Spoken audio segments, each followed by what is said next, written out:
Wow. Macon County, you showed up and it wasn't even mandatory. Holy cow.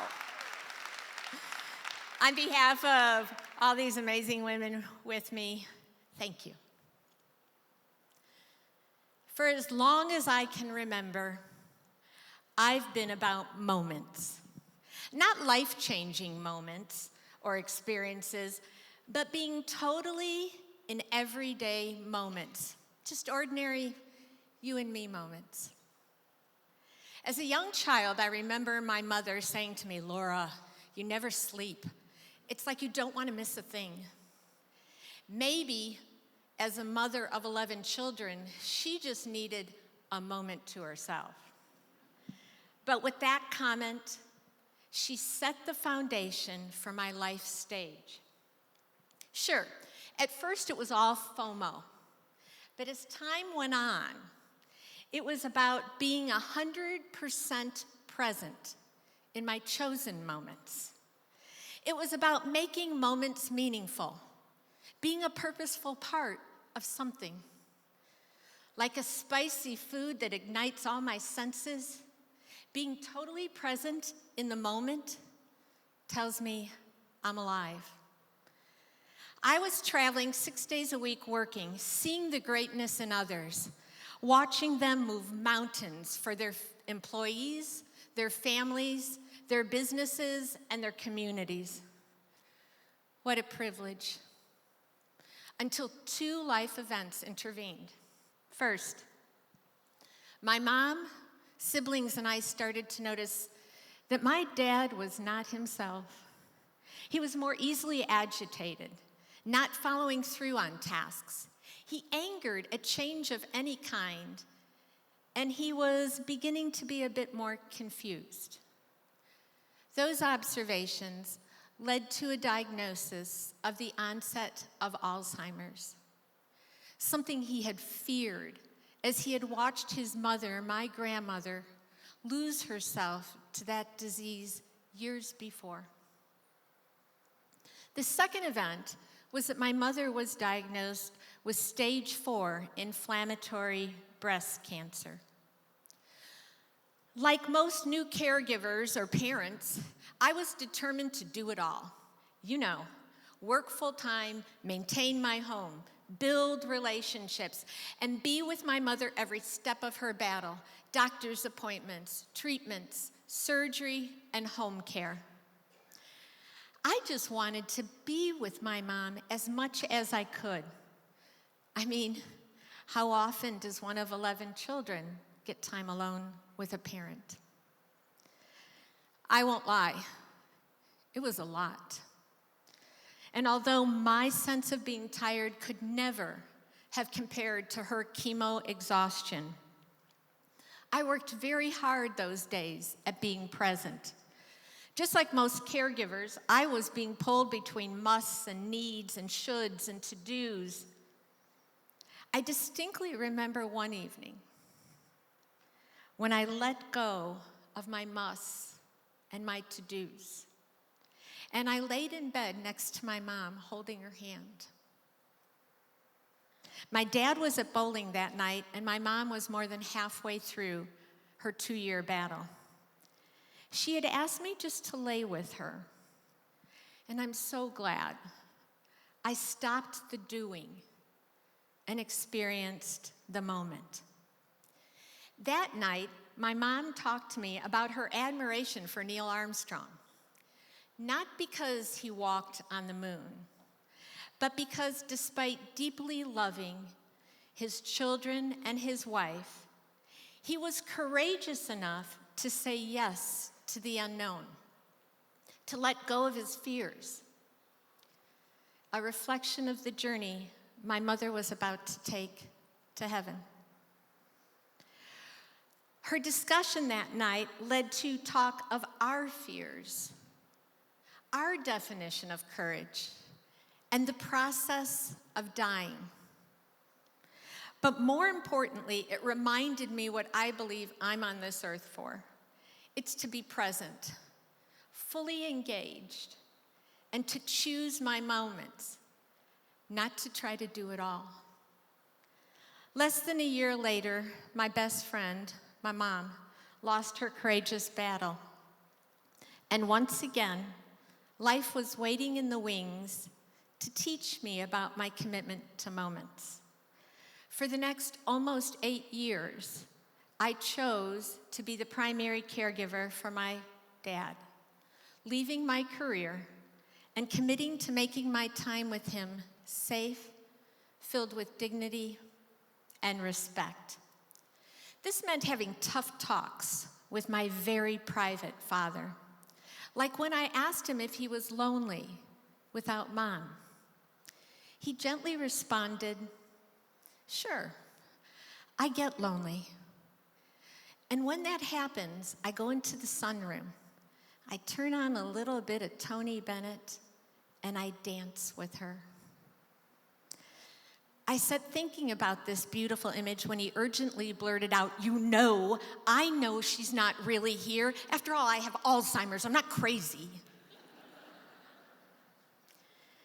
Perhaps my favorite daily moment was at dinner, when my father would stand, pull out my chair, holding it for me, until I placed the meal on the table. What a sweet man. But as many of you know, Alzheimer's has a way of stealing the person you knew, even though they're standing right in front of you every single day. Dad's world quickly became smaller, thus so did mine. His abilities decreased, but mine needed to increase, doing things I had never imagined doing before. These were the times when my passion for moments and being fully present was challenged. After all, who wants to be all in as they watch someone they love fade away? Yet I committed. I consciously chose to be present, and I'm glad I embraced many heartbreaking moments, as it allowed me to really be there when there was a glimpse of my dad. A glimpse of what used to be, shining brightly and very briefly. I discovered that you cannot be present for the heartwarming moments if you are not present for the heartbreaking ones. I remember one day, I was trying to get Dad to shower, and he cleverly closed the bathroom door, leaving it open only slightly. I heard the shower, which I had turned on, splashing, and then he turned it off. Out came my dad. His hair was damp. He had a towel wrapped around him, and he walked to the bed to put on the clothes I had just laid out. There was only one problem. He still had his socks on, and they were totally dry. I called him on it. I told him he had not showered and he needed to get in there and do so. He quickly picked up his shoes and he threw them at me. I dodged those shoes. Then he took off those nasty socks and he threw those at me. But I'm telling you, I moved really quickly when he picked up the week-long snotty hankies and threw those my way. Thank goodness I was present that day, dodging and bobbing and swaying like Muhammad Ali. Once the barrage of dirty clothes stopped, Dad looked at me and he said, "Something just happened. I'm not sure what it was, but I'm pretty sure it was my fault." In that moment, I was totally engaged in his pain, not in my response, but I remember hearing myself say, I just heard it again, I think. I remember hearing myself say, "Oh, Daddy, in this house, we're both doing the best we know how, and that means there will never be anyone to blame. We're Team George and Laura." Our team continued through many moments of sadness, joy, frustration, and pain. I learned I cried. I prayed. I became grateful for smaller moments. I fell to my knees and I asked for help. I became more patient, more all in, and I more consciously chose to keep myself healthy. Others constantly told me, "You will never regret giving up your career to be with your dad." I'll admit, there were many times when I wondered, and I even longed for my former life. Yet I can honestly say, they were right. I would not give up a moment of silence, silliness, loneliness, dodging, chair holding, or heartbreak. Ironic, don't you think? For as long as I can remember, my life has been about being really present in the moment. And yet I belong to a family that is intimately entwined with Alzheimer's, a disease that robs one of moments. From my grandmother to my father to two of my sisters who are both younger than me, one of whom recently lost her battle to this horrible disease. And who knows if my other siblings or I